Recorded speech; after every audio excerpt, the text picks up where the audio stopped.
To categorize expenses in Quicken. Start by understanding the importance of categorization in personal finance management.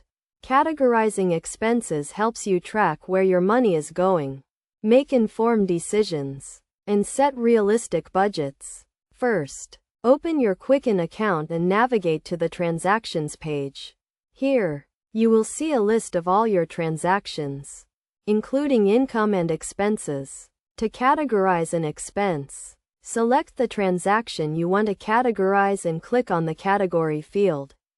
Quicken provides predefined categories such as housing, transportation, and food, but you can also create custom categories to suit your specific needs. For example, if you have a home office, you can create a category for home office expenses. When categorizing expenses, be as specific as possible.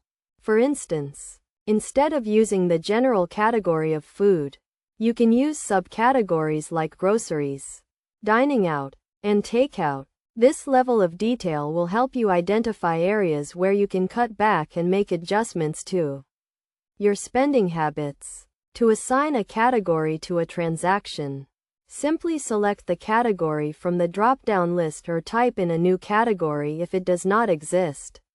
You can also split transactions into multiple categories if a single transaction includes multiple expenses. For example, if you purchase groceries and household items at the same store, you can split the transaction into two categories. Best practices for categorizing expenses in Quicken include being consistent in your categorization, regularly reviewing and updating your categories, and using the built-in reporting features to track your spending and stay on top of your finances.